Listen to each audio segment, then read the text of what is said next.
साथियों नमस्कार। साथियों अभी अभी खबर आई है कि ईरान में कुछ पाकिस्तानियों को मार दिया गया है। हम लोगों ने पहले भी एक छोटे से वीडियो में डिस्कस किया था कि पाकिस्तान और ईरान में लड़ाई स्टार्ट हो गई है। अब ये लड़ाई धीरे धीरे बढ़ती जाएगी और हो सकता है कि इतनी बढ़ जाए कि कल को पाकिस्तान के टुकड़े हो जाएं। कहने का तात्पर्य ये है कि पाकिस्तान के टुकड़े ऐसा नहीं है कि ईरान करवा देगा। पाकिस्तान में स्थिति ऐसी पैदा हो गई है कि जब आपके घर में इतनी कलेश हो जाए ना कि एक आदमी कुछ छीन रहा है, एक आदमी कुछ छीन रहा है, एक कुछ छीन रहा है, तो उस घर का सत्यानाश होना तय है। तो ईरान के साथ झगड़ा भी उस कलेश में से एक है। घर में तो कलेश है ही, बाहर भी कलेश मोल ले रहे हैं। तो उसी का उदाहरण है कि अभी अभी ईरान ने कुछ लोगों को, यहाँ पर इनका एक सिस्तान बलूचिस्तान नाम का एक क्षेत्र है, उसमें 9 लोगों को मार दिया गया है और बाद में पता चला है कि वो पाकिस्तानी है। पहले इस पूरे मामले पे हम डिस्कस करते हैं कि ये है क्या। ठीक है, देखो पाकिस्तान का ये पूरा नक्शा है। ठीक है, पाकिस्तान में कई सारे स्टेट्स हैं, जैसे इंडिया में होते हैं ऐसे पाकिस्तान में है। एक है बलूचिस्तान, एक है सिंध, एक है पंजाब, एक है खैबर पख्तूनख्वा। इस तरह के अलग अलग इसमें स्टेट्स हैं। पाकिस्तान की सबसे रोचक बात यह है कि किसी भी स्टेट्स के लोग की किसी दूसरे स्टेट के लोगों के साथ बनती ही नहीं है। पंजाबियों को लगता है कि हम सुपीरियर हैं, हम ही हैं जो कुछ हैं। बलूचिस्तानियों को लगता है कि हमारे साथ भेदभाव हो रहा है, हमें बिल्कुल अलग करो। सिंधियों को लगता है कि हमारी तरफ तो कभी ध्यान ही नहीं दिया गया है, हमको भी अलग करो। इधर खैबर पख्तूनख्वा वालों को लगता है कि हमारा तो कोई रिप्रेजेंटेशन ही नहीं है। और इतना ही नहीं, इन्होंने पीओके पर कब्जा कर रखा है।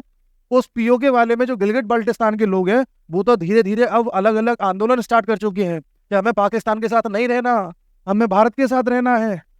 ये तो इनकी हो गई गृह कलेश। ठीक है, एक्चुअल में पूरे पाकिस्तान में जो सबसे ज्यादा तवज्जो दी जाती है वो दी जाती है पंजाबियों को।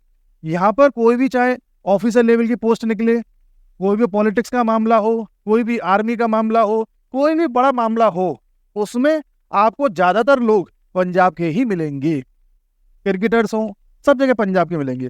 सबसे ज्यादा भेदभाव किया जाता है बलूचिस्तानियों के साथ, सिंधियों के साथ, इनके साथ बहुत ज्यादा भेदभाव किया जाता है। पाकिस्तान एक ऐसा देश है जो धर्म के आधार पर बना था कि हम अलग धर्म का अलग देश बनाना चाहते हैं। चलो साहब, तुमने बना लिया।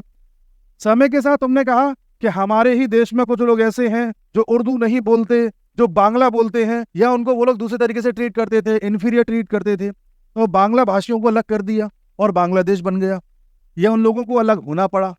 तो आपने भाषा के आधार पर अलग कर दिया। ठीक है साहब, देख लेना, एक देश जो धर्म के आधार पर बन रहा है वो भाषा के आधार पर अलग कर दे रहा है एक दूसरे देश को, या हो जाने दे रहा है। और अब जो देश बचा रह गया है उसमें भी बाकियों को जीने नहीं दे रहा या बाकियों को अधिकार नहीं दे रहा। आखिर चाहता क्या है? और इतना ही नहीं, जो उर्दू भाषा है ना, जिसे ये अपनी समझते हैं, वो उर्दू भाषा भी भारत की भाषा है। मेरठ के पास उसका जन्म हुआ है। भारत की उधार भाषा को ये अपनी भाषा बताते हैं और कहते हैं कि जो हमारी भाषा नहीं बोलेगा हम उसे अपना नहीं मानेंगे या उसे अपना ट्रीट नहीं करेंगे। और उन बेचारों को अलग होना पड़ा जो आज बांग्लादेश के लोग कहलाते हैं। सेम चीज हो रही है बलूचिस्तानियों के साथ, सेम हो रहा है। बांग्लादेश में भी यही हो रहा था, उन लोगों के साथ द्वयम व्यवहार किया जा रहा था, दूसरे तरीके का व्यवहार हो रहा था। धीरे धीरे उन्हें रियलाइज हो गया कि हमें अलग होने में ही फायदा है। सेम यहां हो रहा है। भारत की बांग्लादेश बनाने में जो भूमिका थी वो ये थी कि भारत ने मौके की तलाश करी कि कब इनके घर में कलेश सबसे ज्यादा हो, उसी वक्त हम थोड़ी सी हवा दे देंगे चिंगारी को और मामला जल जाएगा। वही काम अब यहां हो रहा है कि धीरे धीरे चिंगारी सुलग रही है बलूचिस्तान में, सिंध में, बाकी जगहों पर।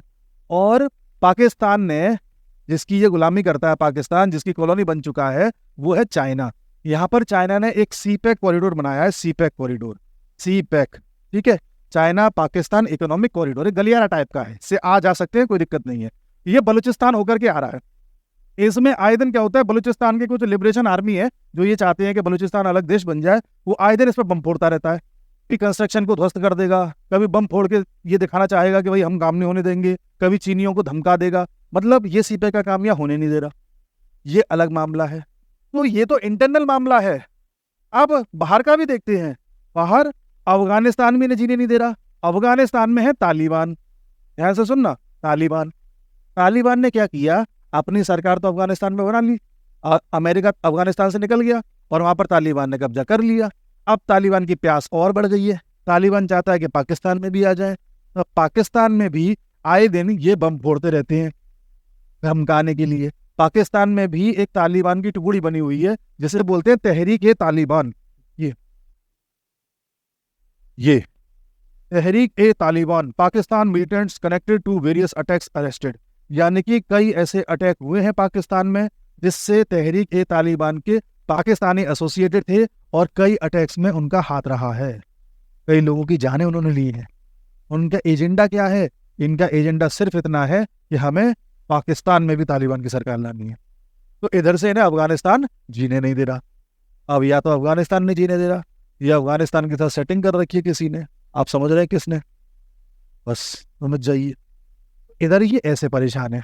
इधर गिलगिट बाल्टिस्तान वाले कहते हैं कि हमें भारत के साथ जाना है, वहाँ अच्छे खासे मोर्चे निकल रहे हैं, ठीक है, हमें भारत के साथ जाना है। भारत के साथ जाने के सिलसिले में यहाँ पर एक अलग डिस्टर्बेंस रहता है। पाकिस्तान इन्हें भी संभालने में लगा हुआ है, ठीक है साहब, और भारत से इसे हमेशा खतरा रहता ही है। पता नहीं भारत आगे कब बजा जाए, कब आकर के गाल पे थप्पड़ मार दे, ये दूसरा खतरा है। अगला आइए। अब ईरान के साथ इनका जो मसला स्टार्ट हुआ है वो ये है कि, ध्यान से सुनना, कि जो बलूचिस्तान है ना, जो पाकिस्तान के क्षेत्र में बलूचिस्तान है, एक बलूचिस्तान तो ये है और एक बलूचिस्तान ऐसा भी है जो ईरान के क्षेत्र में आता है। ये इसे कहते हैं ईरानियन बलूचिस्तान, इसे कहते हैं पाकिस्तानी बलूचिस्तान। ईरान में जो बलूचिस्तान है यहाँ पर सुन्नी लोग ज्यादा रहते हैं, सुन्नी लोग, सुन्नी। और बाकी पूरा का पूरा ईरान एक ऐसा देश है जिसमें शिया रहते हैं, जिसमें शिया रहते हैं। तो वो क्या रहा है, पाकिस्तान ये चाहता है कि ये वाला जो टुकड़ा है ये टूट करके, ईरान का जो टुकड़ा है ये टूट करके एक अलग देश बन जाए। इससे क्या होगा, पाकिस्तान और ईरान का बॉर्डर टच नहीं करेगा। पाकिस्तान ये चाहता है। इसलिए ऐसा कथित तौर पर माना गया है कि पाकिस्तान की जो मिलिट्री है, पाकिस्तान की मिलिट्री ने अपने सपोर्ट से यहाँ पर कुछ लोगों को तैनात किया हुआ है। अब पता नहीं वो मिलिट्री के आदमी है या इनकी अपनी लिबरेशन वाली आर्मी है, क्या है पता नहीं, लेकिन पाकिस्तान की मिलिट्री इनको सपोर्ट करती है और ये आए दिन कोई ना कोई उपद्रव करते रहते हैं। कभी ईरान में कुछ डिस्टर्बेंस कर देंगे, कभी वहीं पे कुछ करते रहेंगे, यानी ईरान को चैन से जीने नहीं देते। अब बात समझ गए? तो पाकिस्तान इनको सपोर्ट करता है, ईरान इनके खिलाफ है दो वजहों से। पहली वजह तो ये कि ये सुन्नी है, ईरान पसंद नहीं करता, और दूसरी वजह यह कि ईरान के खिलाफ वाली योजना ये लोग बनाते हैं। उसी सिलसिले में 1-1.5 हफ्ते पहले की बात है, ईरान ने एक मिसाइल से अटैक किया था इस क्षेत्र में, पाकिस्तान वाले क्षेत्र में, इधर इधर, और इन लोगों को मारने की कोशिश करी थी या धमकाने की कोशिश करी, और ईरान ने यह कहा कि हमने टेररिस्ट कैंप को उजाड़ा है, ठीक उसी प्रकार से जैसे भारत ने नहीं उजाड़ा था एयर स्ट्राइक करके, कि हमने टेररिस्ट कैंप पर हमला किया है, पाकिस्तान पर नहीं किया है। वो बात अलग है, ऐसी खबर भी आई है कि उसमें 1-2 निर्दोष लोग भी मारे गए हैं। अब पता नहीं वो सच है या झूठ है, लेकिन ईरान ने इस पर हमला किया था। जवाब में पाकिस्तान ने कहा हम भी नहीं छोड़ेंगे, हम भी बदला लेंगे, हम ऐसे कैसे चुप बैठ जाएंगे। रिएक्शनरी आदमी है। रिएक्शनरी आदमी कौन होता है?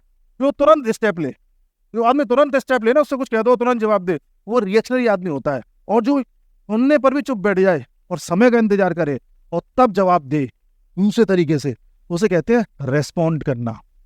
भारत रेस्पॉन्ड करता है, रिएक्ट नहीं करता। भारत ने ऐसे ऐसे रेस्पॉन्स करे हैं, पाकिस्तान को हवा भी नहीं लगी है। आए दिन आपको सुनने में आता होगा, पाकिस्तान में इस टेररिस्ट को किसी अननोन आदमी ने मार दिया, पाकिस्तान में उस टेररिस्ट को किसी अननोन गनमैन ने मार दिया। ये अननोन आदमी कौन है? मैं नहीं कह रहा कि भारत का है, लेकिन जानते सब है, मुझे नहीं पता, ठीक है। तो कहने का तात्पर्य यह है कि ईरान ने हमला किया पाकिस्तान पे, जवाबी कार्रवाई ने पाकिस्तान ने ईरान पर हमला कर दिया, रिश्ते खराब हो गए, दोनों ने अपने अपने राजदूतों को वापस बुला लिया और थोड़ी सी तनातनी रही। धीरे धीरे रिश्ते फिर से सुधार लिए गए और मामला फिर से चलने लगा। अब पता चला है, खबर आई है थोड़ी देर पहले, कि ईरान ने इस क्षेत्र में कुछ 9 लोगों को मार दिया है, गोली मार दी गई है। किसने मारी है कंफर्म नहीं है, लेकिन जिनको मारी है वो नॉन ईरानी लोग हैं। अब नॉन ईरानी लोग वहां पे पाकिस्तानी ही होंगे, और कुछ खबरें ऐसी भी आई हैं कि वो पाकिस्तानी लोग हैं। पाकिस्तान ने कहा है कि ये जो हुआ है ठीक नहीं हुआ है। अब इस ठीक नहीं हुआ है का क्या मतलब है हमें नहीं पता, ठीक है जी। ये आपको बात समझ में आ गई कि पाकिस्तान ईरान से भी परेशान है, अफगानिस्तान से भी परेशान है, और भारत से तो परेशान वो है, ये डरा रहता ही है। इतनी बात पल्ले पड़ गई। ग्रह कलेश में आपको बता ही चुका क्या है। अब एक चीज और देखते हैं।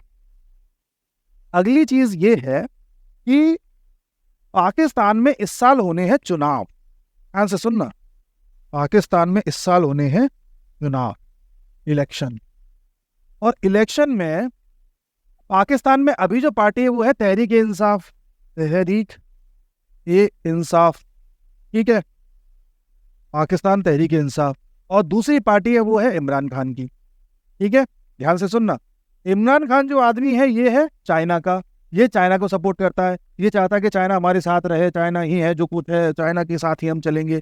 और ये जो है ये सपोर्ट करते हैं यूएसए को। इमरान खान यूएसए को करता है हेट, बहुत ज्यादा हेट करता है। ठीक है, इस बात को यूएसए पसंद नहीं करता। और ध्यान रखना, यूएसए जैसे पसंद नहीं करता, यूएसए कभी नहीं चाहेगा कि वो पार्टी में रहे। यूएसए इतना पावरफुल नेशन है कि अपने बाय हुक और क्रुक, या तो अपनी ताकत से या अपने पैसे से या अपने सोशल मीडिया के प्रभाव से कैसे भी सामने वाले देश को प्रभावित करके रखना चाहता है। यूएसए ने न जाने कितने देशों में अपनी टाइप की सरकारें बैठा रखी हैं, न जाने कितने नेता पैदा कर रखे हैं, न जाने कितने नेताओं को खरीद रखा है, न जाने कितने मीडिया हाउसेस को खरीद रखा है, न जाने कितने अधिकारियों को खरीद रखा है, न जाने कितनी मिलिट्रीज को खरीद रखा है, और जिसको खरीद नहीं पाता उसमें बम बरसा देता है। यूएसए चाहता है कि पाकिस्तान में वो पार्टी रहे जो उसको सपोर्ट करती है, यानी कि ये। और इस साल होने हैं चुनाव, और पाकिस्तान की जो जनता है, जनता जनता जनता पसंद करती है इनको, और ये पड़े हैं जेल में। अब इनको डर ये है, ये प्लस आर्मी, वहां पे सारा खेल आर्मी का ही है। आर्मी जिसको चाहती है उसको बनाती है, आर्मी चाहे इसको बना दे, आर्मी चाहे इसको बना दे, लेकिन आर्मी बिकी हुई है किसके हाथों? यूएसए के हाथों। ठीक है, इसलिए जो ये तीनों हैं, ये तीनों आर्मी और वहां की पार्टी और यूएसए, तीनों नहीं चाहते कि इमरान खान सत्ता में आए। जनता चाहती है कि इमरान खान सत्ता में आए, और इमरान खान पड़े हैं जेल में। लेकिन अब जनता को कैसे समझाएं कि इमरान खान नहीं, हम आपके काबिल हैं? जनता तो मानने को ही तैयार नहीं है। और काबिलियत तब ज्यादा डाउटफुल हो जाती है जब ईरान भी आपको बजा जाता है, भारत भी आपको बजा देता है, अफगानिस्तान बजा ही रहा है, आए दिन आप बज रहे हैं हर तरफ से। जनता आप पे क्यों विश्वास करेगी? इसलिए ये लोग चाहते हैं कि जनता का भरोसा जीत लें, और इस भरोसे जीतने के चक्कर में ये कर देते हैं कुछ बेवकूफियां। उनमें से जो बेवकूफी उन्होंने करी थी वो वही जो मैंने अभी आपको बताई, कि जैसे ही ईरान ने इन पे हमला किया था हफ्ते 10 दिन पहले, ईरान ने इधर हमला किया, वो इधर से इन्होंने तुरंत हमला कर दिया, जनता को यह दिखाने के लिए कि हम आपके साथ खड़े हैं। यहां जनता को इंप्रेस करने के चक्कर में ये कुछ भी कर देगा इंटरनेशनल मामले में। और कल को ऐसा भी हो सकता है कि भारत के खिलाफ अगर इसे कोई डर दिखाई दिया तो पता चला भारत से मुकाबला ले ले, और अगर ऐसा हुआ तो भारत खेल कर देगा बहुत तगड़ा। भारत वही खेल करेगा जो बांग्लादेश बनवाने में खेल किया था। इंदिरा गांधी वो जैसी लीडर उस जमाने में हमें मिलना सौभाग्य था हमारा। और भारत ऐसा देश रहा है जो किसी दूसरे देश के पक्ष में नहीं रहता, अपने फैसले खुद लेता है। अपने फैसले इंदिरा गांधी ने खुद लिए, ना किसी से डरी, ना किसी से प्रभावित हुई, और बांग्लादेश को तोड़वा दिया। मैंने एक वीडियो बना के डाला हुआ है, आप चाहे तो देख लेना। सेम खेल अब यहाँ होने के चांसेस हैं। मैं इसलिए आपसे बार बार कहता हूं कि पाकिस्तान के टुकड़े हो सकते हैं, क्योंकि अभी वही घटनाक्रम चल रहा है जो 1971 में चल रहा था। 1971 में भी चुनाव होने थे। याया खान ने ये कहा था कि मैं 71-70 के आसपास चुनाव करा दूंगा। याया खान ने चुनाव करा दिया, और याया खान वहां का मिलिट्री डिक्टेटरशिप था। याया खान जैसे प्रधानमंत्री बनाना चाहता था, वो चुनाव हार गया, जुल्फिकार अली भुट्टो। और चुनाव जीता था जो आवामी लीग है, अभी शेख हसीना के जो पिताजी हुआ करते थे, मुजीबुर रहमान, उन्होंने चुनाव जीता था। लेकिन वो लोग नहीं चाहते थे कि मुजीबुर रहमान प्रधानमंत्री बने, क्योंकि मुजीबुर रहमान बंगाल से आते थे। इसलिए बाद में पाकिस्तान के टुकड़े होने पड़े। इस बार भी वही होगा। यहाँ पर इमरान खान को ये लोग नहीं चाहते कि सत्ता में आए। यहाँ पर याया खान का जो रोल निभा रहा है वो निभा रहा है आर्मी चीफ। वही खेल चल रहा है। चलो आगे देखते हैं क्या होता है। जो भी अपडेट आएगी मैं वीडियो बनाता रहूंगा, आप लोग देखते रहना। धन्यवाद।